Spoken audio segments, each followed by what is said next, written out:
what the Buddha taught us, we can find a way out. We can find a way out of suffering. We need to, as Buddhists, talk about death, and we need to know it can come at any time. As humans, it's almost like we think we're not going to die. And one of the teachers said, the problem is that we think we have time. And we think we have so much time until we realize that we actually don't, and that anything can happen. So what Buddhism does is that it trains your mind to handle anything. So if you can stick this out, I know it's confusing, especially for new starters when they come into Buddhism, and they, the prayers are confusing, and there's so many of prayers, and where do you start? But if you can stick it out, you can train your mind to have a mind that can handle anything, that can handle literally anything, from good to, from positive to negative to neutral, that it all becomes one taste in the end, that whatever is happening, you're prepared to go along with it, no matter how hard it is. And I feel that what happened with me, especially on this particular cancer journey of mine, is that I realized that this had to happen to me because I had to be faced, or to be able to see that I've got this strong mind, and I needed to see what the strong mind could carry me through. I'm still human, we're all still human. You're still going to, even if it doesn't matter how your mind is developing, how strong you're getting, you'll still cry, you'll still run away, you'll still be in shock, still be in denial, still feel angry, but you'll be able to do that with awareness, with compassion, and with understanding that you are human. You're still human. You're not, just because you're practicing Chenrezi or doing your spiritual practice every day, you're still going to have these emotions and these cravings and these attachments and these desires. But I think that by doing more spiritual practice, or by opening yourself up to these teachings, coming to Melanie's teachings, reading books written by Lama Yeshe Rinpoche, or all of those teachers, something is going to change in your mind. And for me, cancer was always my biggest fear. So my mom had breast cancer. She died of metastatic breast cancer in her 70s. And for me, I always knew I was going to get it, but I was in denial about it. And it was always my biggest fear. So when I got the diagnosis, it was like confronting my biggest fear, that it was massive. It was a massive fear for me. So, but what was amazing is that my biggest fear became my best friend, and everything changed. What happened, so as I said, I've been in Buddhism since 2002. I moved into the Buddhist Center in Kensington in 2002, merely because I needed a place to stay. And I found this place, and I loved the property. I still love the property. And I was in the process of, learning how to meditate. And I was very much a Christian before, and I was changing, and I'd done a meditation course. And somebody said to me, why don't you go check out that place, that Buddhist center? And it worked out. And I ended up living there for 5 years and becoming really involved in the Buddhist center, and my whole life changed. And that was in 2002, and I took refuge 3 years later with Akong Rinpoche.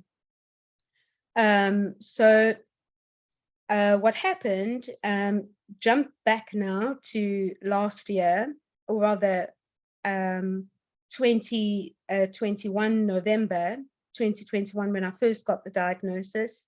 And 3 weeks before I got the diagnosis, I had a dream. And in this dream, it just happened to be on my birthday on the same day. And I had a dream that somebody came and gave me a gift in the dream state. And she looked at me in the dream state as if to say, "You've got this." And I woke up feeling fantastic. I thought, wow, it's my birthday. I've just had a dream. Somebody's given me a dream and a gift in the dream state. And that was on the 5th of November. And towards the end of November, I got the diagnosis. And the diagnosis was a shock. They said to me they didn't know if they could treat it. It's an aggressive cancer, and there is a chance I could die. And I was in shock. In fact, when you get a diagnosis like that, you go blank. All you can hear is the diagnosis, and all you can hear is that there's a chance I could die. And thank goodness my amazing partner was with me, and he heard everything. Sorry about the coughing. So he kept me calm. I was very calm, but I was just in shock, and I wasn't listening to anything. And I went into complete denial. I sort of didn't know what I was thinking or feeling. And for 2 days, I just felt completely lost and was crying a lot and just felt lost. And I went to work, and I was standing on the street in London, and Melanie phoned me, and she gave me a message from Lama Yeshe Rinpoche. And the message said, "Tell her not to think of the diagnosis." So I'll repeat that.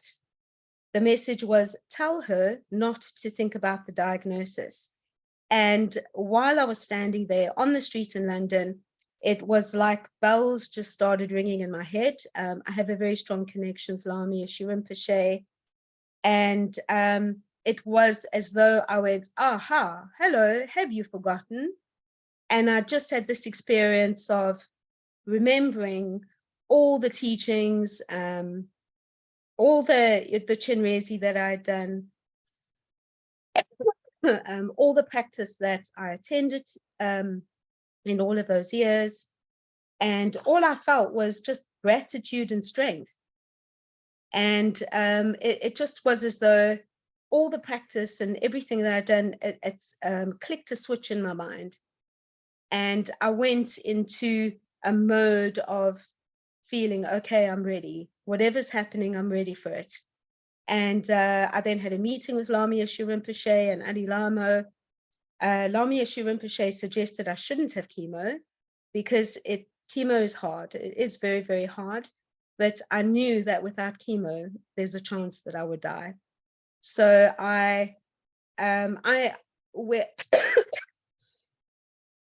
sorry.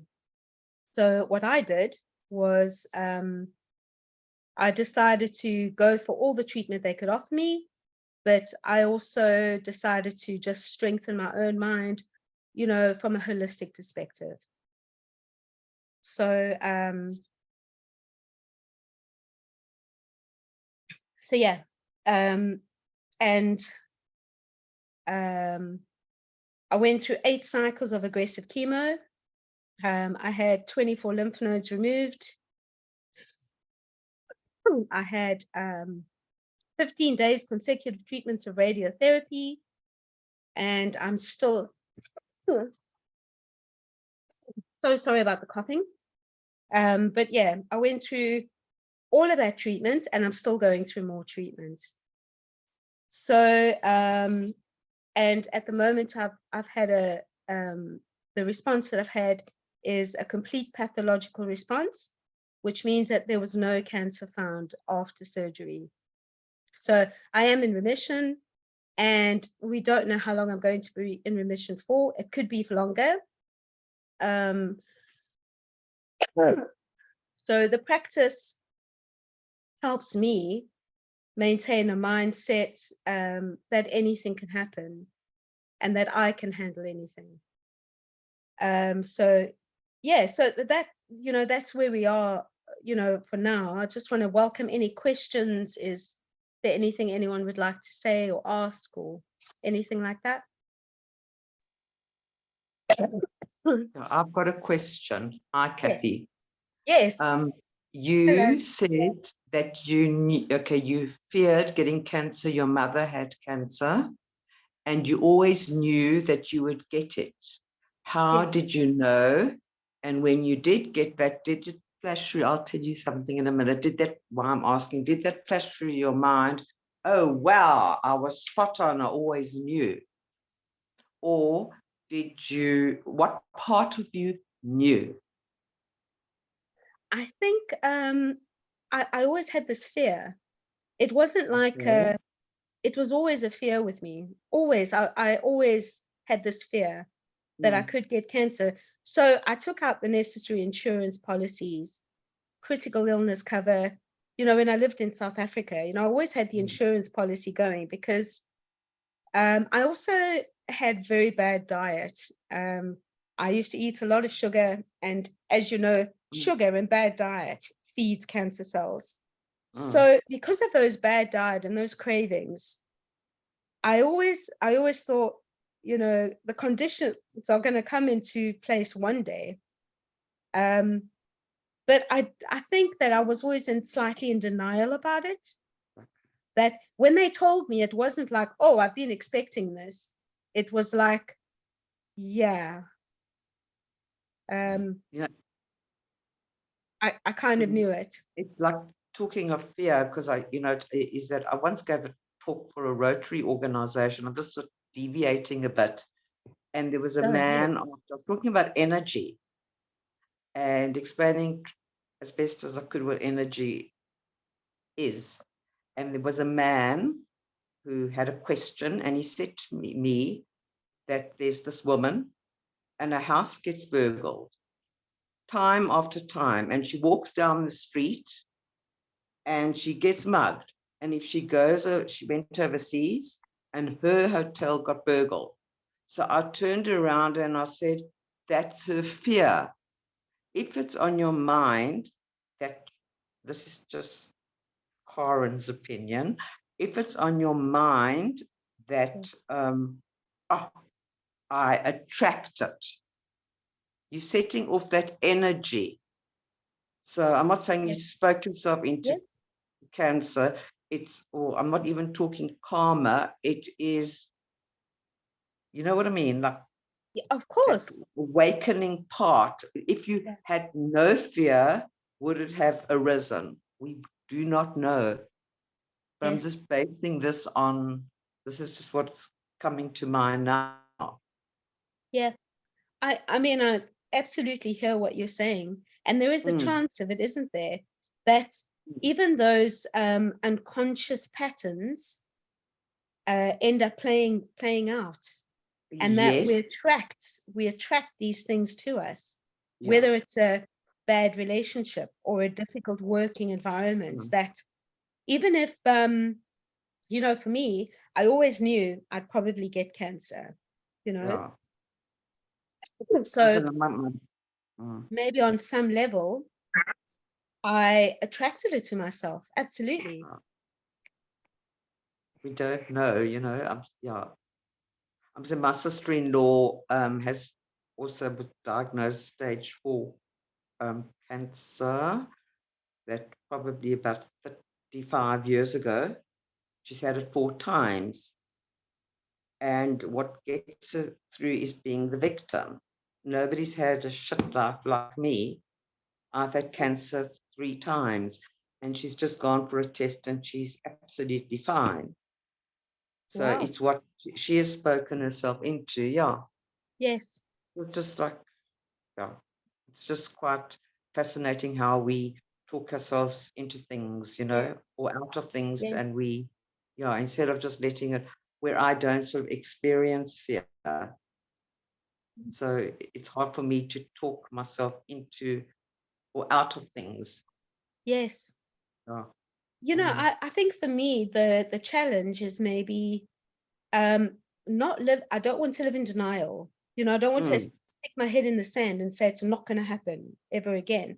But I also don't want to live in fear, or live without acknowledging that, hey, maybe it's not going to come back, you know, Okay, but and now living you're in in the realm of remission. possibility.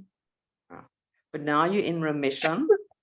Yes. So now you can talk yourself into Yes. being in remission, or whatever you want to call it, or cancer Yes. not coming back indefinitely, Yes. because there isn't such a thing as time.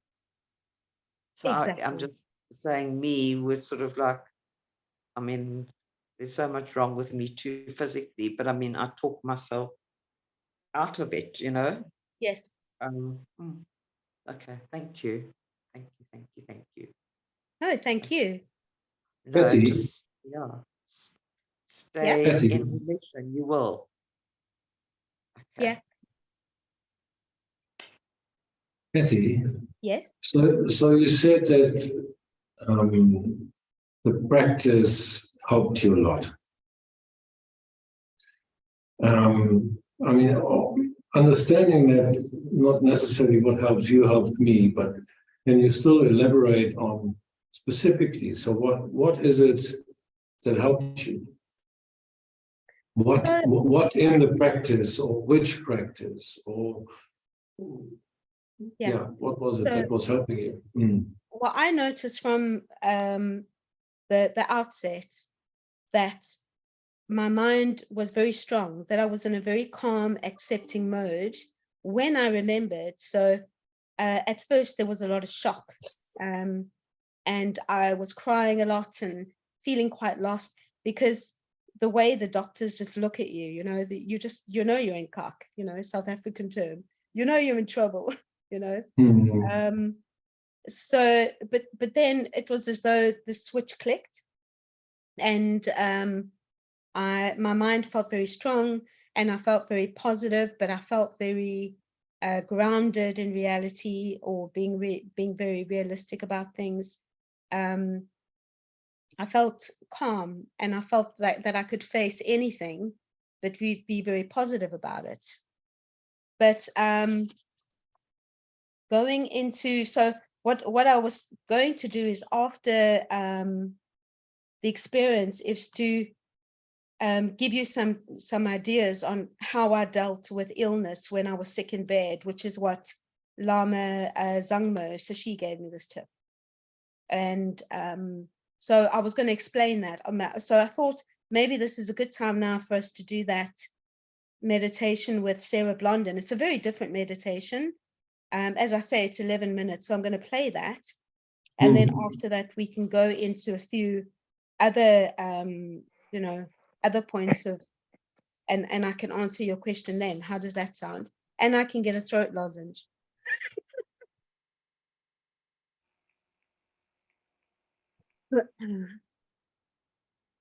Okay, so let me find,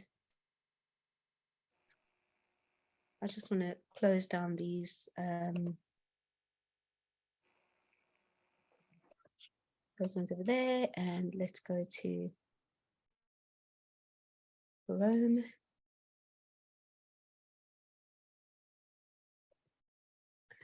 All right, so this is Insight Timer. I don't know if everybody has Insight Timer, but there are a lot of really good meditations on Insight Timer. And Sarah Blondin has got a very calming, very soothing voice. And I just thought this particular meditation was really good. It's called Transforming Fear. And I thought it was quite apt in the way that cancer was my biggest fear. And when I was looking for a meditation to do tonight, I thought I'm going to use Insight Timer, and this one came up, Transforming Fear. And it kind of really seems to match what I was going through, but I'm hoping that you can identify with whatever your fear is, or and just go through the meditation and see if it helps you in any way.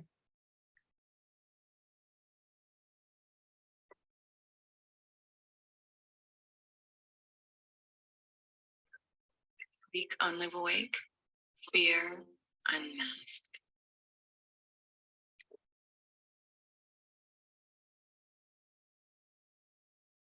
Rest a while here And let me tell you a story about a girl who finally chose to face the fear that was haunting her.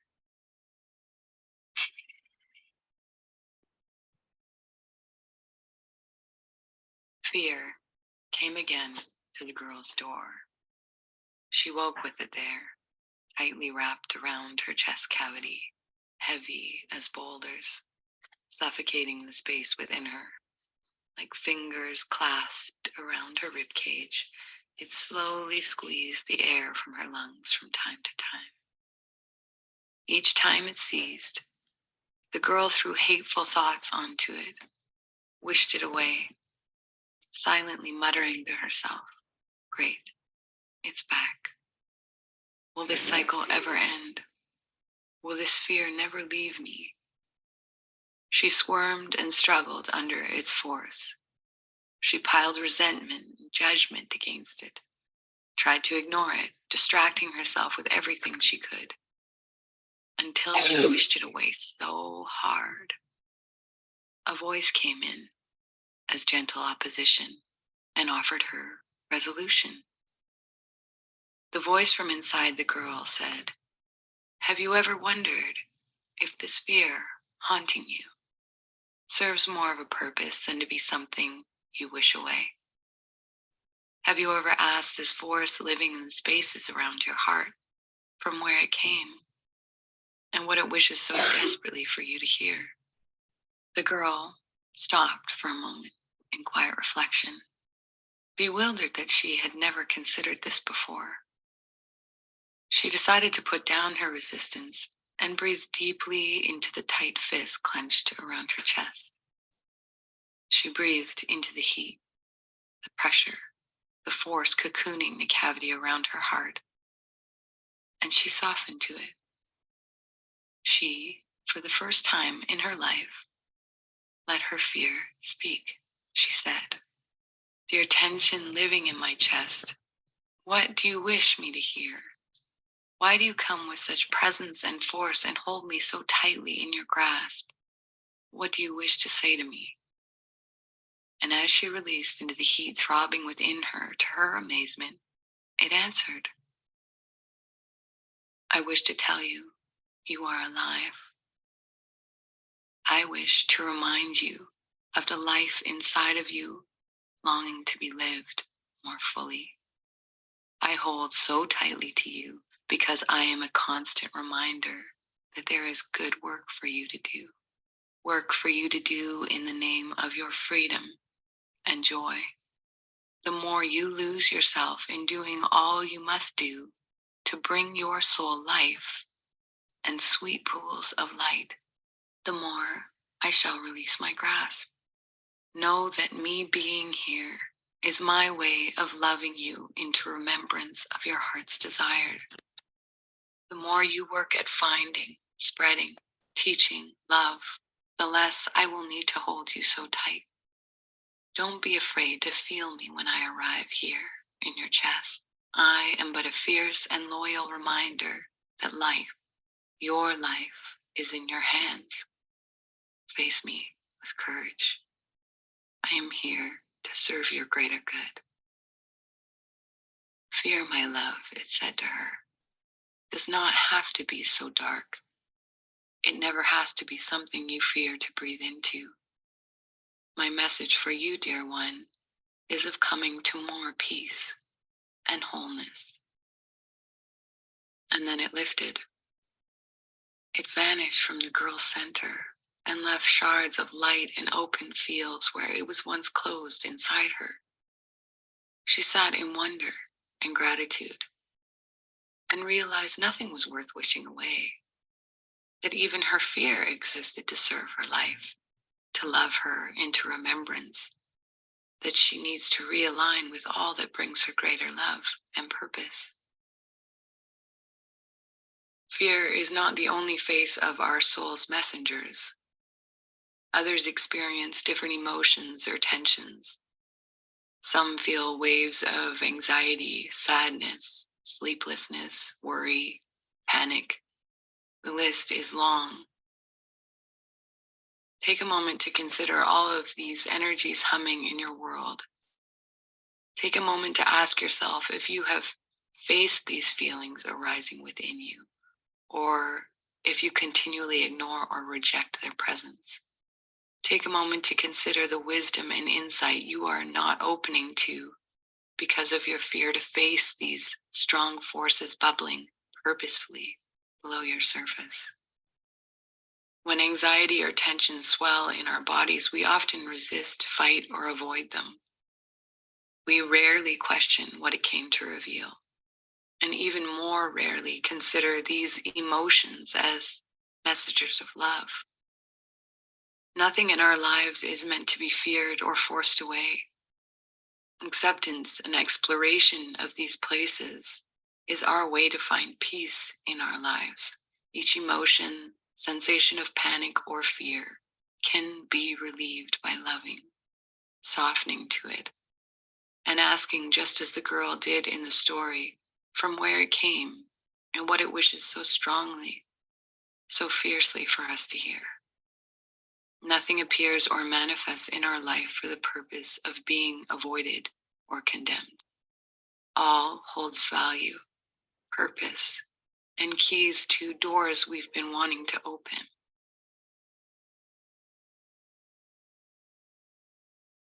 Go inside your body and breathe yourself open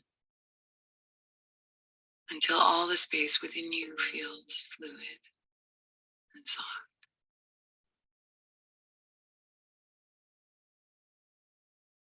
Release tensions and closures that are constricting the healthy flow of life pulsing through you.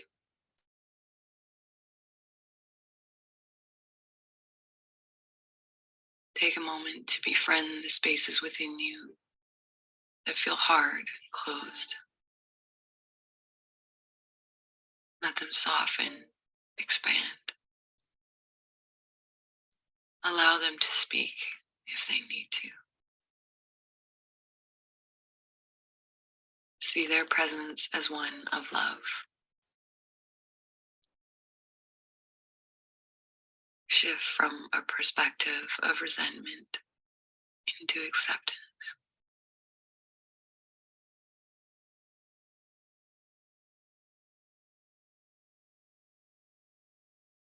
Repeat silently or aloud after me. I will try to honor life in all of its great mysterious waves of peace and fear. To come to a place of acceptance of all things.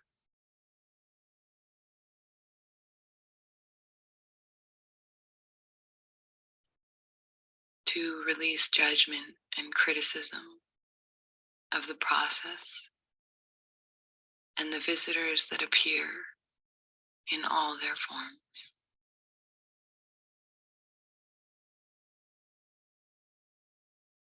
I will try to come to a place where I see the beauty in both what I consider dark and light. To see the only way into more light is by courageously asking my fears to speak and allowing them room to deliver what they keep attempting to. I will try to come into communion with the reality that there is both wondrous darkness and overwhelming light. Both are of equal importance. One is not the same without the other. This is how I will try to choose to live. How I will choose to love my life, no matter the circumstance. This is how I will find greater peace. This is how I will live in all the love I am intended to.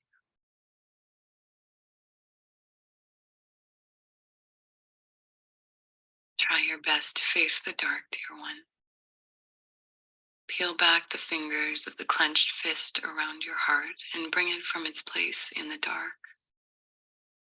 Allow it to transform into sweet pools of light and receive the messages intended to bring you into alignment with more love.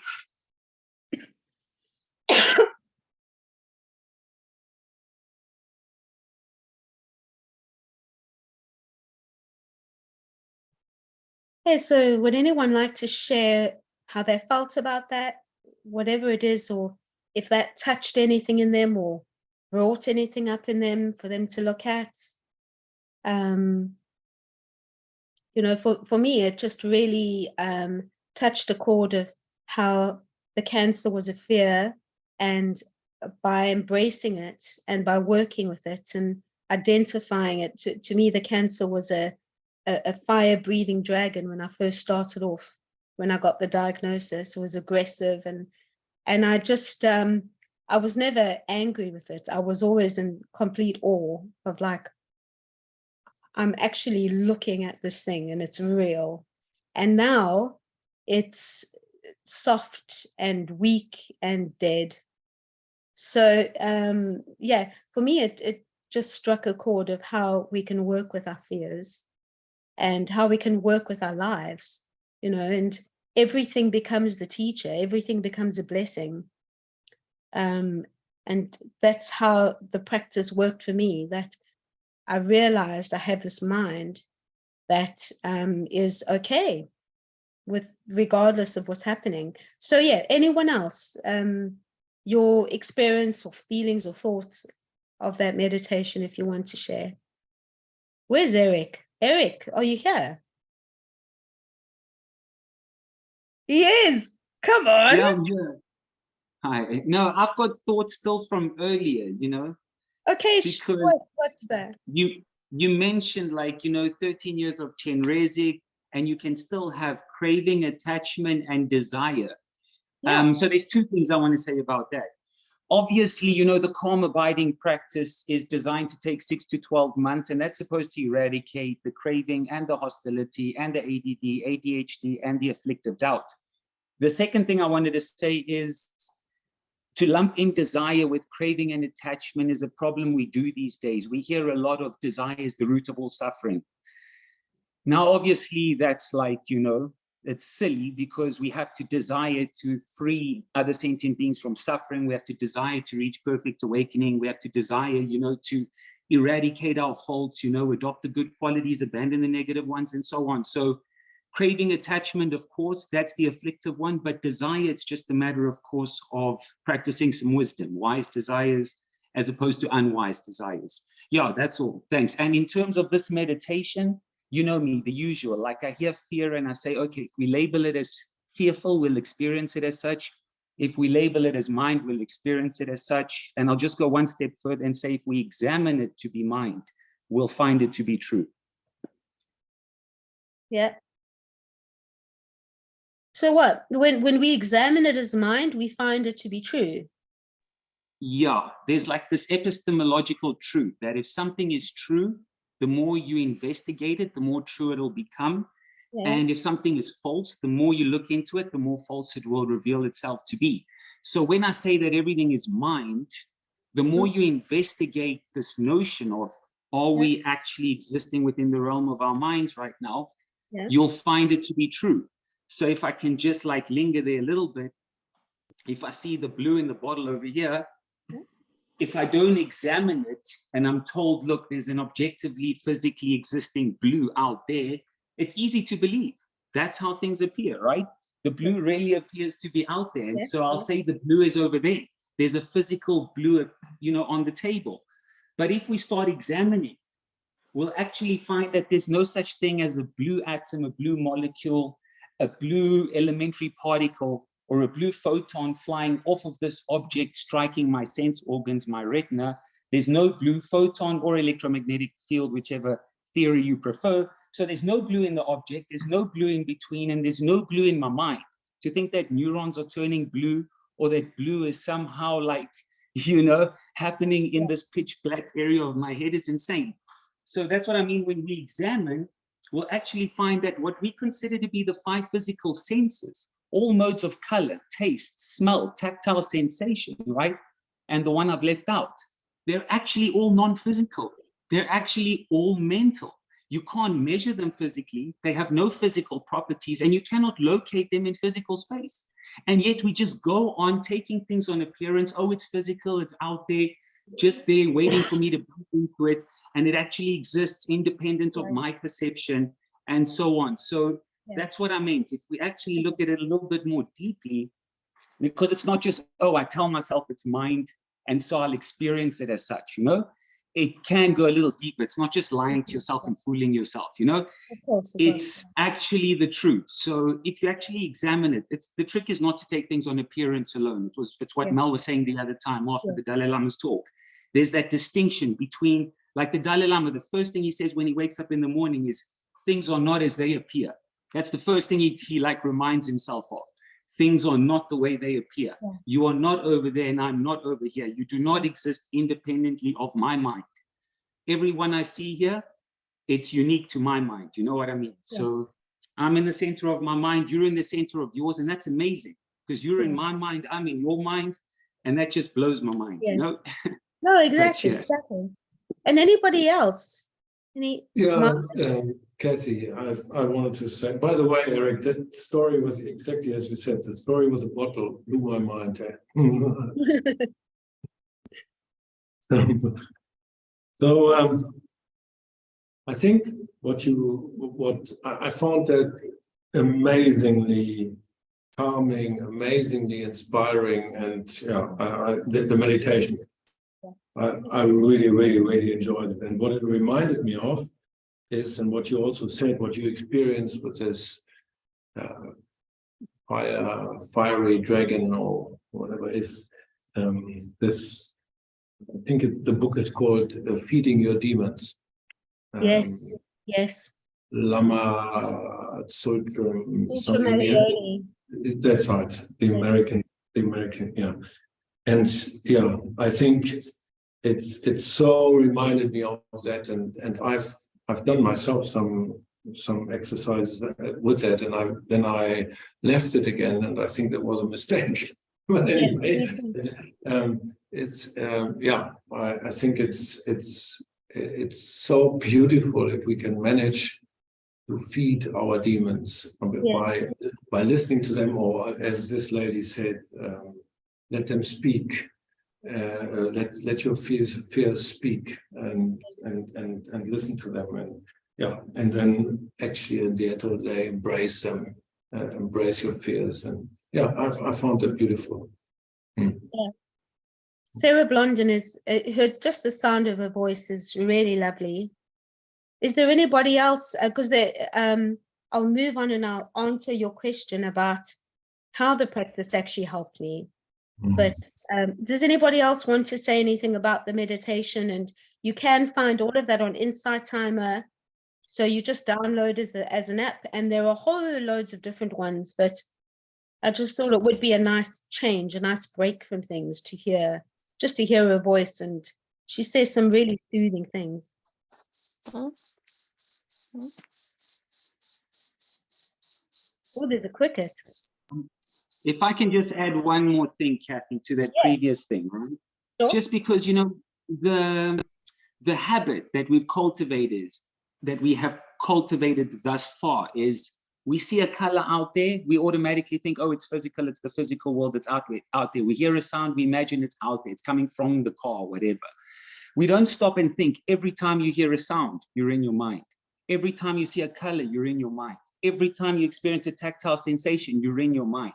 Every time you taste something, you're in your mind. Every time you smell something, you're in your mind. So with this newfound information, and this is what physics is showing us these days, actually, they're telling us this is what the leading physicists are actually saying, that things do not objectively exist. And they know that there's no blue flying through the air, no blue in the object, and no blue in the head. And I mean, if you're colorblind, you see it as something else. If you're a bat, you see it as something else. So I just wanted to say that because it's all habits. So we just keep on reinforcing the notion of there's a physical, objectively existing world out there, instead of reinforcing the notion that this is all my mind. And I see nothing independent of my mind, my perceptions and my conceptions. Yeah. Yeah, so what I want to just go on to say is that is you know how the practice actually helped me. So I'll just sort of read, or is that, as I say, something in my mind clicked in. I remembered the practice that I did.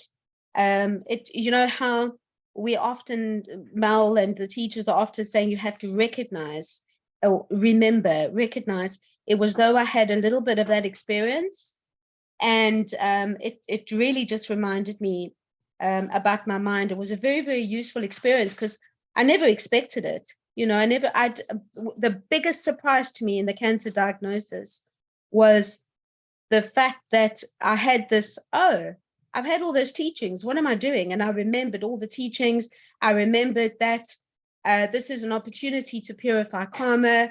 I remembered that there are causes and conditions that have come into play here. And I didn't feel like a victim. I just felt more like the teachings were now, I was experiencing the teachings as part of my daily life. And that was very empowering. So Martin, that was how the practice kicked in, which was, it wasn't like me anymore. Oh, I've got this cancer, I'm going to die. It was more like, oh man, but now I'm remembering all the stuff, and it was actually became almost fun, you know, and which is a bit weird.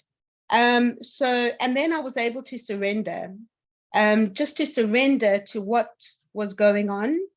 I also wrote in my notes here that the idea, or that one of our main practices, is to just let the phenomena, the issue, the disaster, the calamity, the breakup, the losing of the job, the losing of the relationship, just let it play itself out.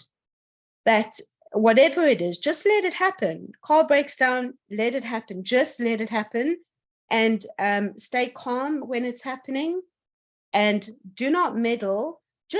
Just let it let go, let it happen, and see what happens, and see what you learn, see what you remember, see if you can observe your mind.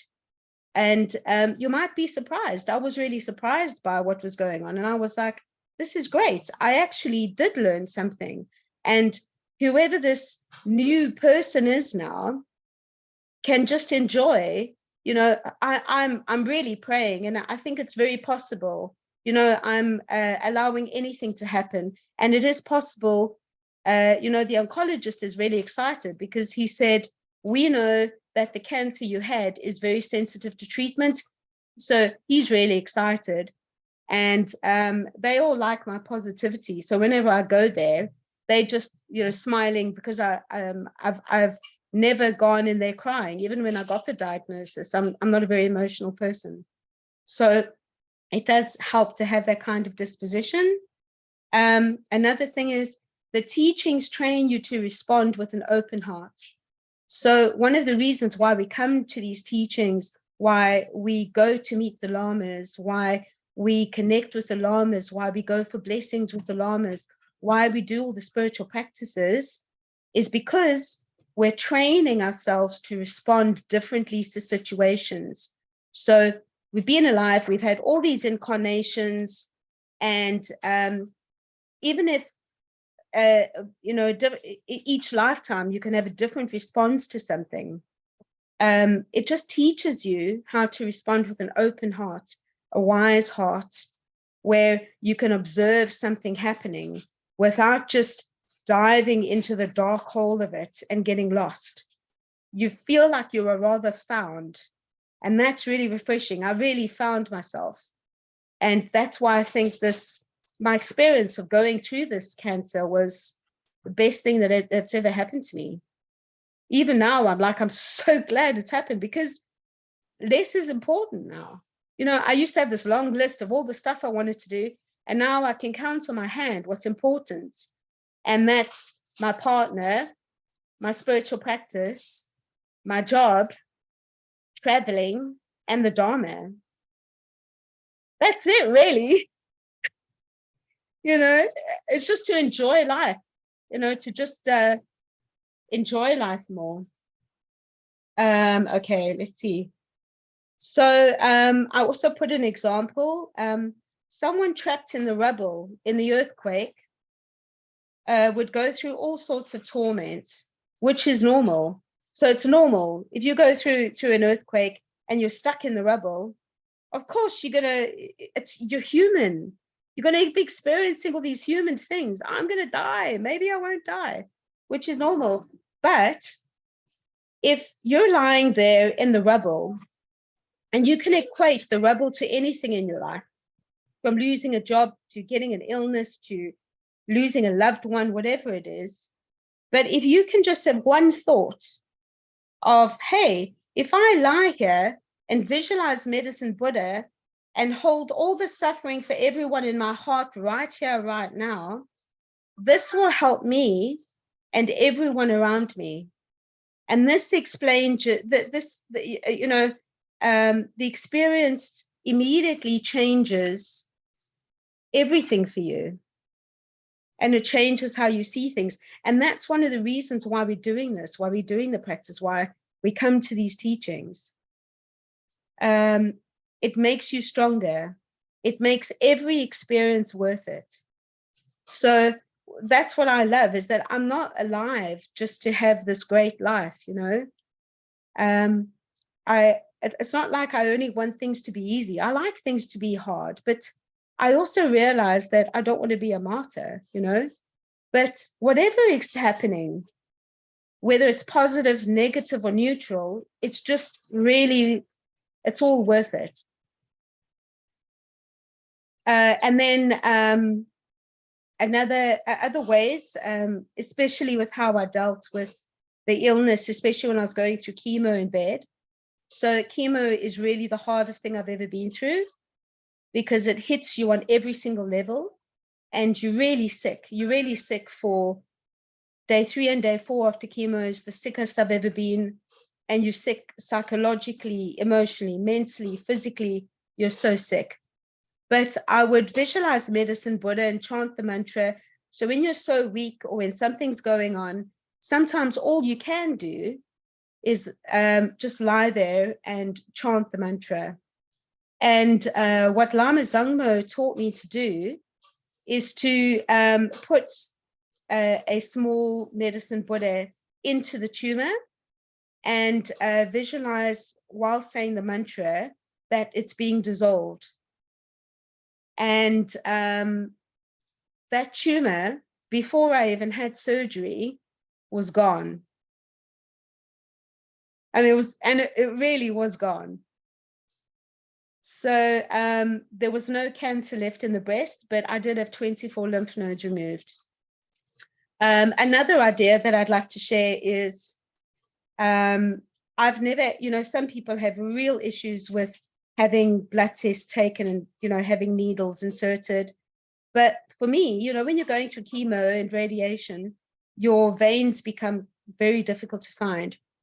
And what I do, and it's worked every single time, is I just look away. I give them my arm, I look away.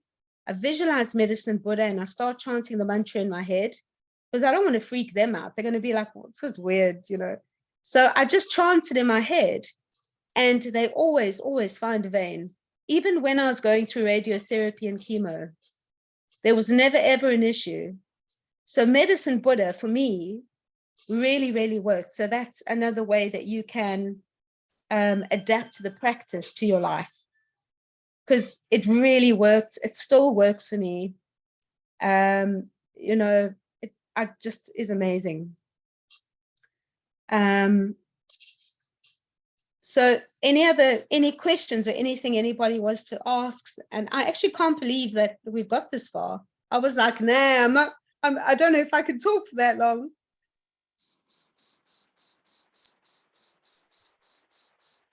Hello, Kathy. I have something to add if there's no one. Was there someone who wanted to say something? Go ahead. VM, go ahead. Yeah. How's it going, guys? Good to see you. Thanks, Kathy, for sharing with us.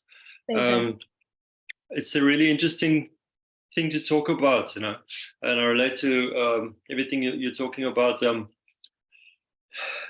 Something that popped up for me, but I'm going to get to that now. But my experience with kind of being in a recovery from like alcohol addiction and things like that, substance abuse. There's like they in those circles, they make it very simple, like it has to cut quite quickly. And with specifically with fear is one of the big things, together with resentment and with harming other people and harms that has been done to you. That is the three things that they say is the essence of your illness. Actually, the addiction, whether it's overeating, sex, alcohol, drugs, is just it's actually the solution. It's not the problem. You think it's the problem, but it's something you use to deal with the problem, which is actually this kind of all these negative fixating on that. It's actually just a self-centered thing. So what they talk about fear is not trusting God. So that is a dualistic way of putting it, but like not trusting in my Buddha nature. And as I've come to understand more, like in the last, and like with contemplation and the practice about emptiness, and like that the perceiver and the object, everything is one, in that kind of clear luminosity, everything is connected. The samsara and the nirvana is all together. So what might perceive, like what we're talking about, what might be perceived as a negative thing, it's just like what Eric is talking about. It's just the perception from the kind of ignorant ego view.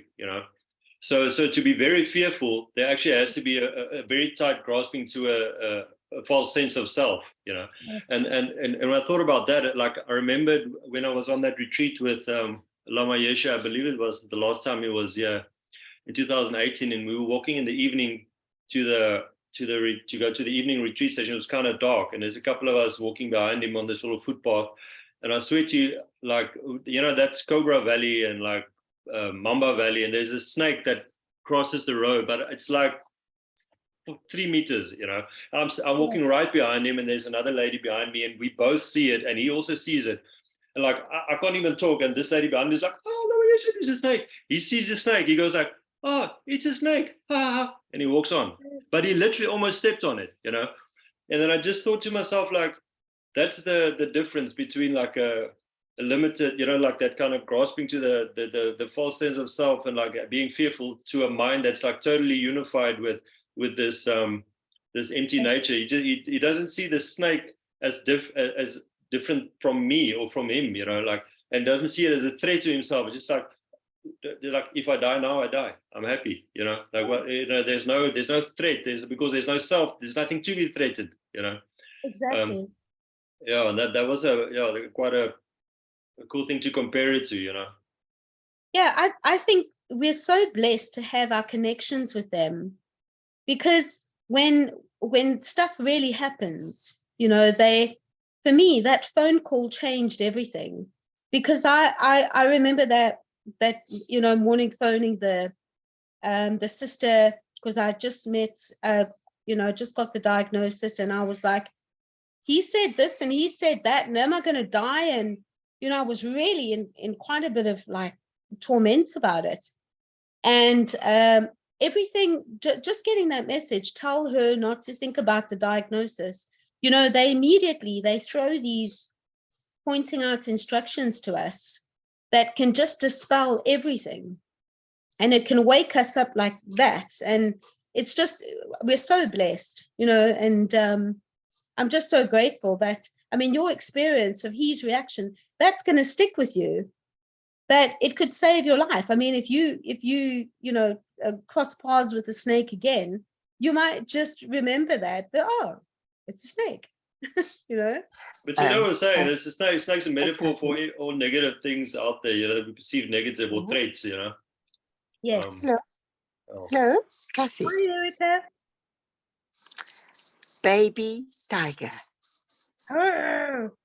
How are you? I think you are amazing and wonderful. I think you are becoming the mother. I'm becoming the baby. What? Never. Cassie, yes. I just want to say so much love to you. And to you too. fantastic. I follow what you do. Wow. Ah. But I'm still the baby tiger. You're still the mommy tiger, okay? Thank you, my sweetie. You are so beautiful. Thank You you. too. You too. Thank you. Pleasure. Bye. Bye. So there's another thing I wanted to share about how so when stuff happens in life, okay, so a couple of weeks ago, I had surgery to have, because I suddenly had an umbilical hernia, and it's because I've been coughing. I've been coughing since November. My immune system is just catching up, everything's fine.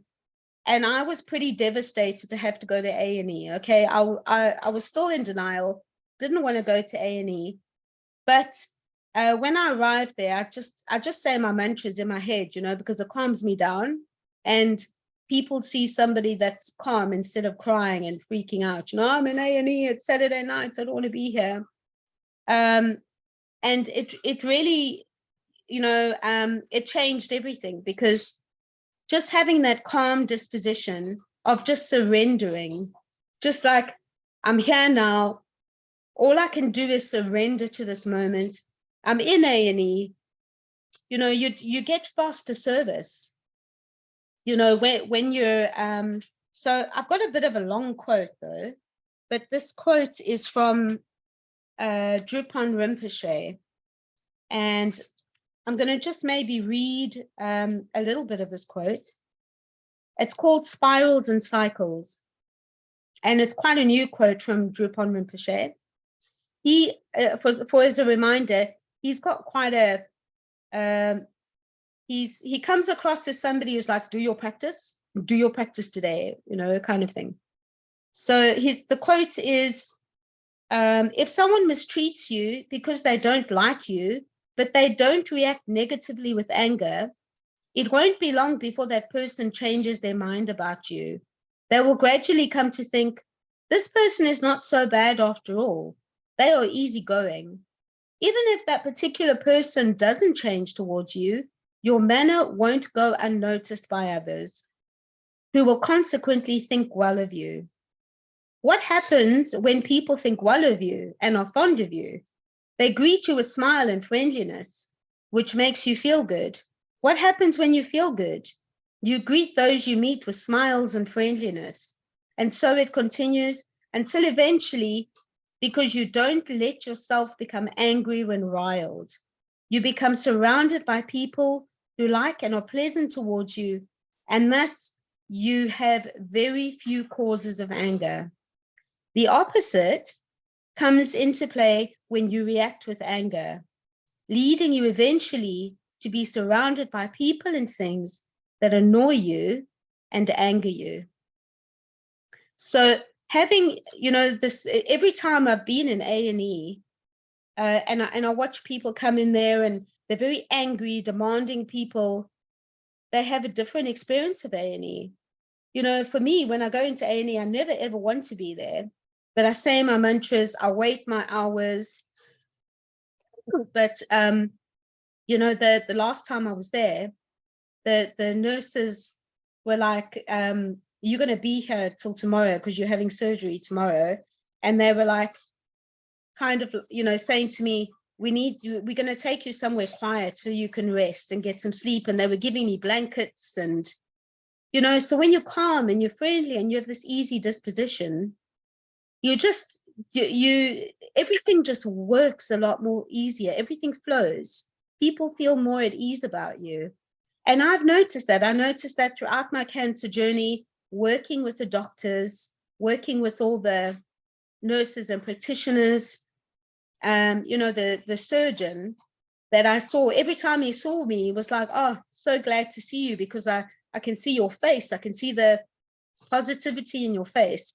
Even when I went there, recovering from chemo and my blood pressure was low, they were like, but you're still smiling, So having that kind of disposition is just, it really, really just helps. So I I think that's everything that I wanted to share. I mean, it leaves us with 10 more minutes for questions and discussion. You know, I made another note here on this page saying connection with Rigpa stays. It's like an ever-flowing river. Once you've dipped your toe in this river, you never forget how it feels, and it stays with you.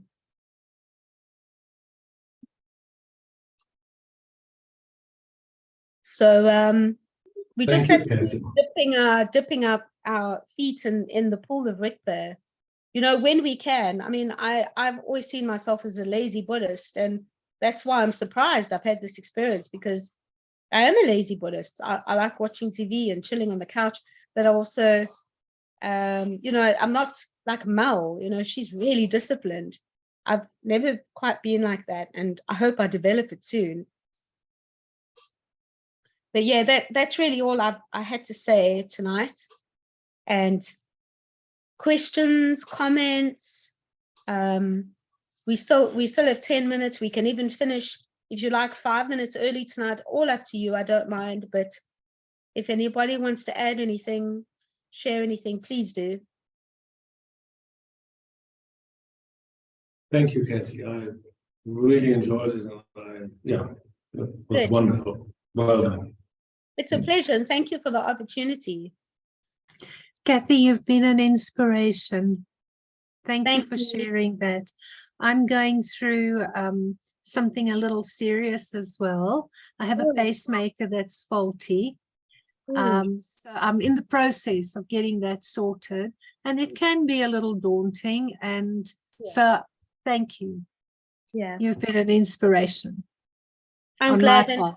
And if it helps, just if medicine Buddha doesn't work for you, whatever does, Chenrezi, just to say those mantras, just to have something that you can connect to when you're going through that trauma, because being in hospitals and being with the doctors and you don't know what's going to happen, if this can help you just get through that, you know. And I'm so glad, and I wish you a quick recovery. Thank you, and really you are very special, and I wish you all the best. Thank you. You too. You too. All right, Kathy, if no one else says anything right now, where you said you were still smiling through all the pain reminded me of the 16th Karmapa, of course, you know, where he was in hospital, he had cancer, coughing up blood, and the doctors are just amazed how this man is still so cheerful, cares more about how they are doing rather than his own health. It's next level stuff.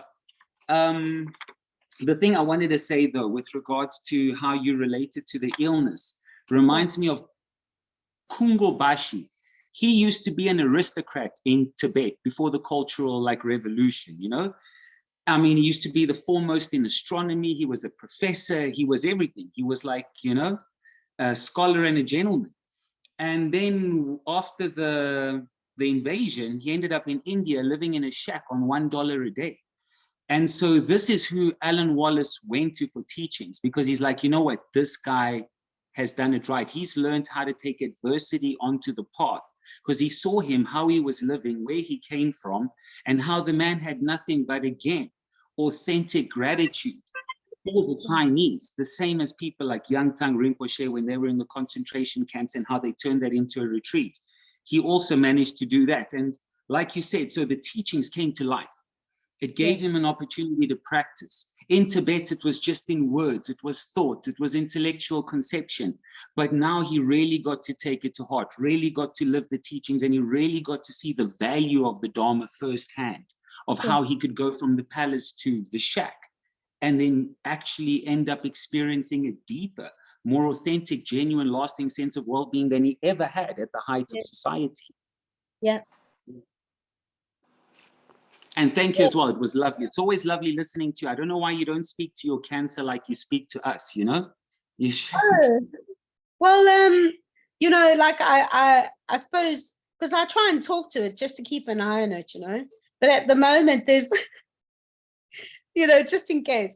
But yeah, I just feel very, very blessed. I mean, it was, for me, it was something that needed to happen to remind myself, because before the cancer, I was getting lost in life. I was getting lost in all these goals that I thought I wanted to achieve. Pleasing everybody and running around and having this list of all the stuff, that I thought I wanted, not being happy in my job. And now I am happy in my job. I'm happy with a simple life. I'm happy where I live. I'm just really happy with everything that I have. And, things like an outing. So I used to be like, oh, I don't want to go to this place because I'm not in the mood, But now I'm like, oh, thank goodness, because I'm well enough to go. Just to be able to like go out for supper or to go to a movie or to get on the train and go to work. I'm like, hey, I'm well enough to be able to walk to the station and get on the train and go to work. Just things like that. It's the cancer for me really simplified my whole life and just made everything. I mean, now it's not really a goal, but I would like to do more spiritual practice. I would like to develop this more, because I would, and I have asked for a longer life, because I think in this life, my mind is really strong. I'd like to develop it as much as I can, because I'd like to benefit others in any way that I can. So, but yeah, thank you. Thank you for listening to me. I was like, I don't know if I've, what do I say to people? But if this has been beneficial to you in any way whatsoever, even if the only reason you came tonight was to hear Sarah Blondin's voice and to think, oh, I've got to listen to her again, fantastic, you can do that too. Whatever benefit you got, it's I'm so glad, and thank you so much to everyone. I really appreciate all of you. Thanks so much, Thank Kate. you. It was amazing. It was absolutely amazing. Thank you so much. I'm so glad. Thank you for all your help, Fiona. I appreciate it. Do you want to dedicate? Yes, please.